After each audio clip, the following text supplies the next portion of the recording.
Okay, everyone, as you're looking at this cuff here, I want you to think about the theme song from Jaws because dun dun dun dun dun dun dun dun dun, we're going steeking.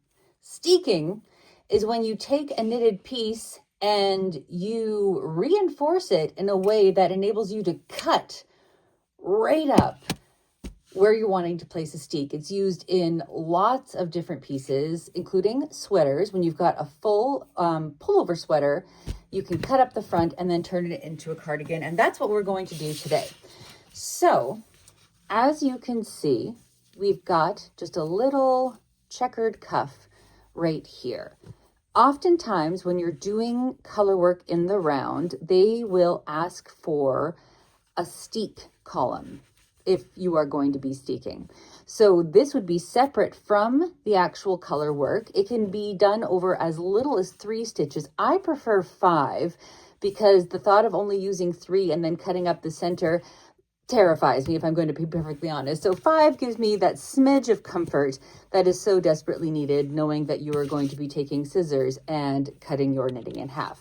So I will preface this video by saying I apologize if there are any hiccups in me trying to speak, because I only want to do it once, because I only want to do one cuff. So wish me luck. All right, so you can see here with the steek column, I've done it over 5 stitches. We've got stitch 1, 2, 3, 4, and 5. In order to enable us to steek up the middle, we have to reinforce the stitches. So once these stitches are cut, they're not going to just completely unravel. How we do that, you can see I'm using a crochet hook to point things out. We're going to use a crochet hook.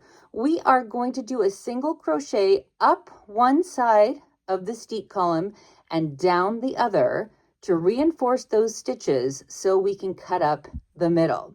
So what we're going to do, whoops, I hit that. So to begin to reinforce those stitches on either side of where we're going to cut, you want to grab your crochet hook.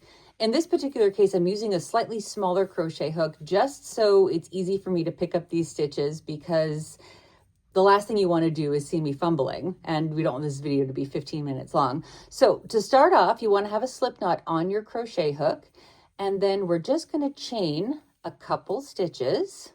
We'll do 3 just for kicks. All right.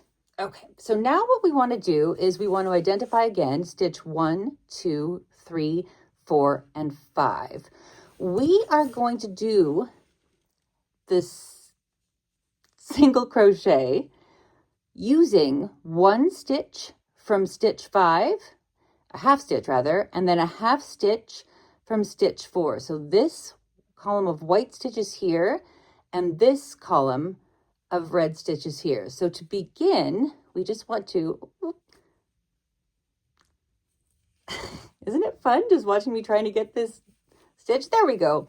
We want to anchor the yarn we're going to use at the end. So I'm going to loop it around the crochet hook, pull it through, and pull it through the end. And there we go. All right.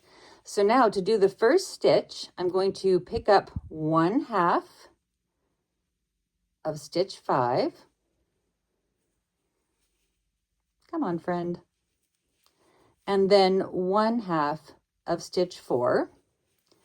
I'm going to take the yarn, wrap it around the crochet hook, and pull it through those 2 stitches and the 1 stitch that was on the crochet hook. There we go. So you can see that those 2 stitches have now been crocheted through. There's the stitch that we created. There's the new stitch on the hook.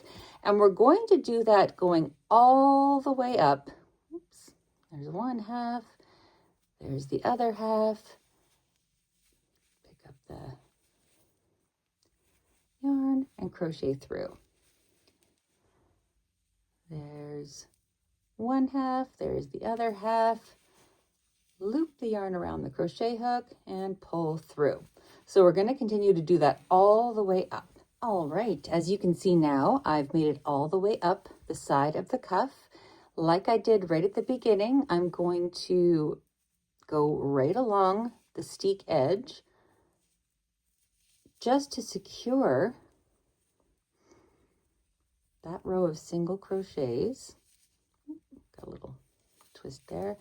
And then we're just going to chain on a couple more.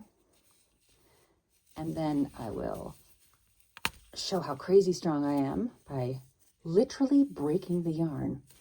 And there we go. So that's one side of our steek finished. Now we're going to turn our piece and then continue down back to where we started from. But this time we're going to take 1/2 stitch of the column of stitches, the single stitch, good heavens, or stitch 1 rather, and then stitch 2. So 1/2 of stitch 1, 1/2 of stitch 2, and then we're going to work our way back down. Okay, I've done my single crochet all the way up to the edge, and like we had before, we're just going to, now I've got the white stitch starting there, so I'm just going to pick up, I'm going to go right through here.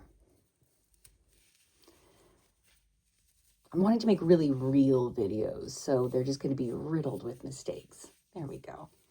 Okay, so wrap the crochet hook, slip it through one last time, and then we'll do a few chains just to finish that off. I'm once again going to show you how crazy strong I am.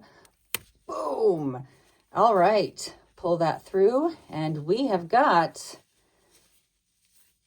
the second of our reinforcement rows. So you can see here now that stitch 3, this little white column of stitches, is right in the middle. It's reinforced on either side. And now we're going to do the scary part.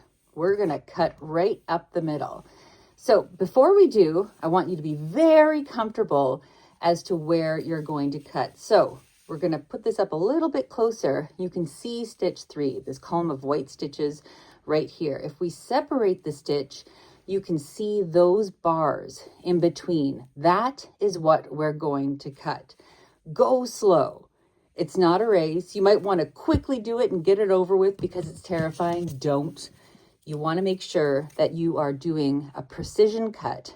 So to get things started, I'm just going to pop my scissors up right in the middle.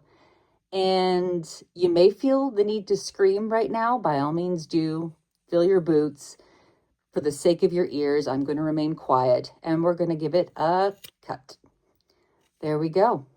All right, so I'm just going to separate that stitch, expose those bars, and we're going to give them a cut. And a cut. And a cut. And you guessed it. Whoops. We're cutting it again.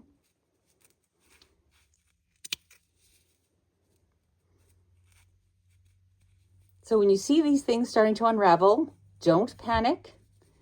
They're doing what you want them to do. And there we are. It's cut. It's steeked. It's not falling apart. Now, resist the urge to test everything by pulling all these little threads. It's not going to fall out. You're good. You don't have to reinforce anymore. You've got yourself a steeked cuff. And now what you can do is you can go alongside the edge of this ribbing, pick up the stitches along here, and then knit out a cuff. And you could add a little button, anything you want, but that's how you do a steek. See, it's not so bad, not too scary. You can totally do it. Go have fun.